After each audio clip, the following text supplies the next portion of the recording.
lovers, it is G-Swizz here, and I am here today to talk about the books that I want to read in February.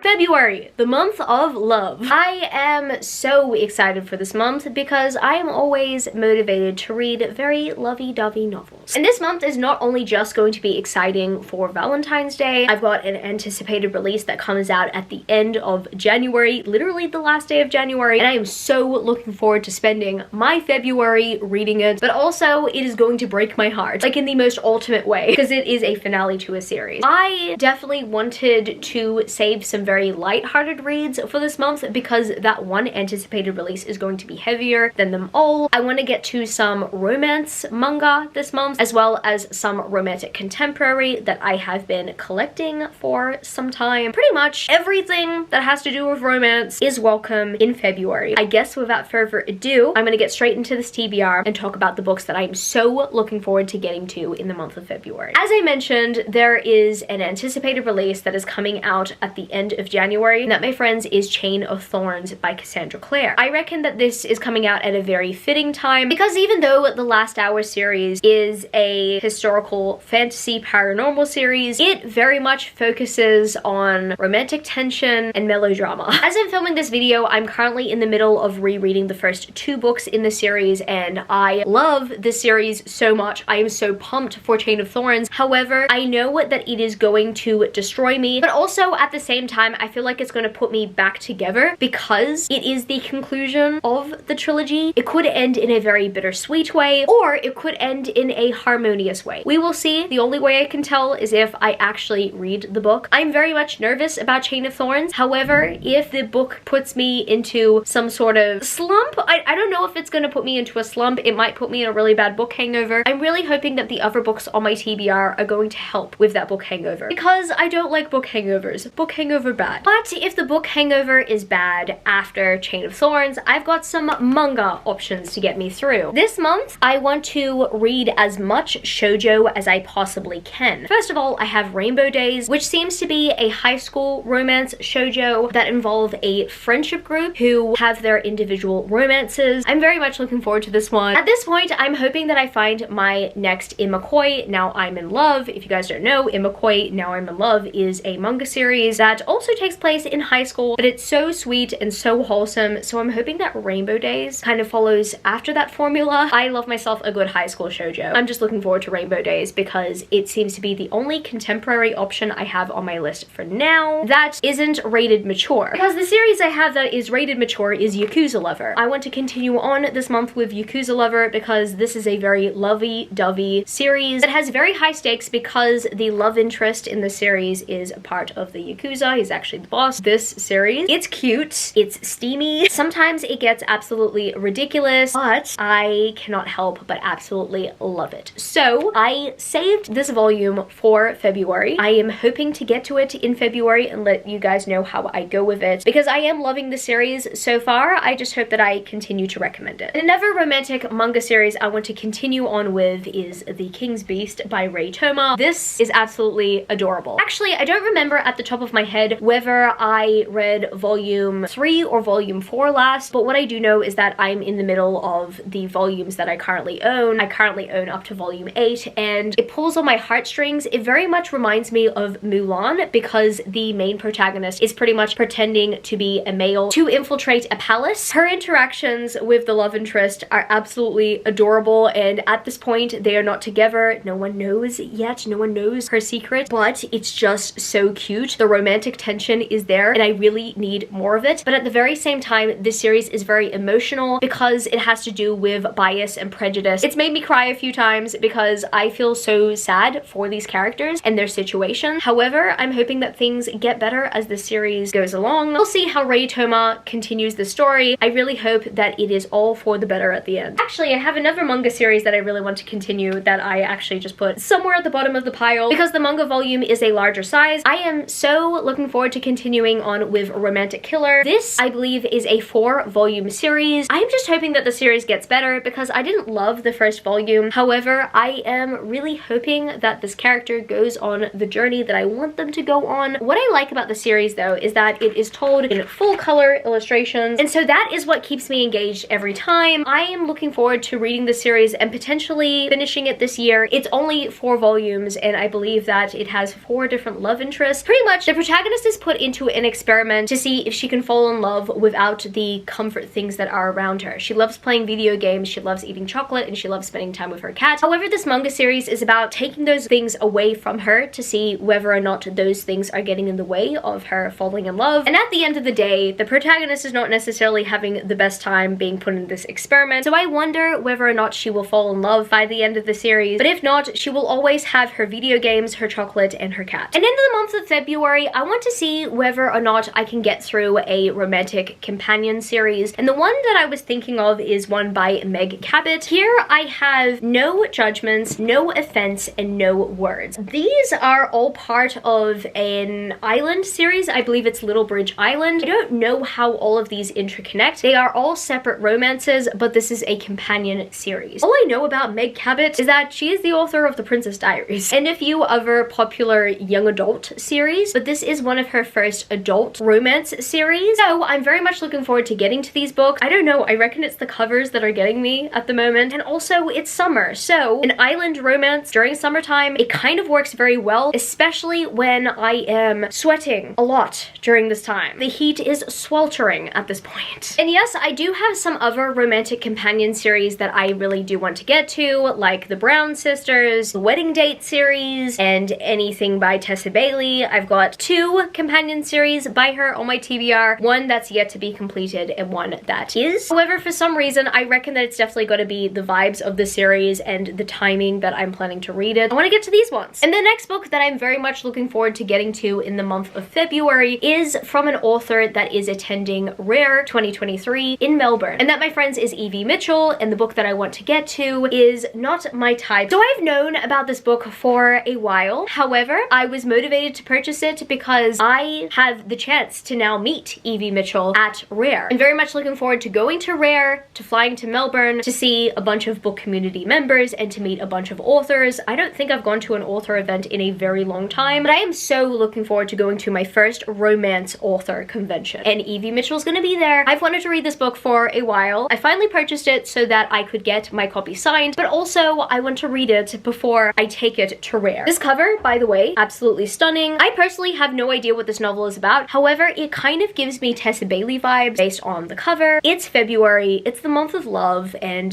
this book seems very spicy and also kind of wholesome. So we will see how I go with Not My Type. And the next 2 books that I placed on my February TBR are 2 kind of romance novellas that I've wanted to read for a while. These titles are very eye-catching. I personally could not help but purchase these 2 Mead Mishaps novels. One being That Time I Got Drunk and Saved a Demon, and the other, That Time I Got Drunk and Yeeted a Love Potion at a Werewolf by Kimberly Lemming. So these covers, absolutely eye-catching. The titles, irresistible. Now I need to read them. I really do need to read them. They're so short as well. This one's 170 pages, and the second one, I believe, is not much longer than that. 172 pages. These books are going to be easy wins at some point, anytime that I read them. However, I reckon that February is the most appropriate time. They are paranormal monster romances, but they seem to be very wholesome. I don't know whether they are heavy on the steam or not, but what I do know is that they sound very hilarious based on the titles. And I reckon that I just need something that is going to make me smile. I need multiple things that are going to make me smile after Chain of Thorns. I need something wholesome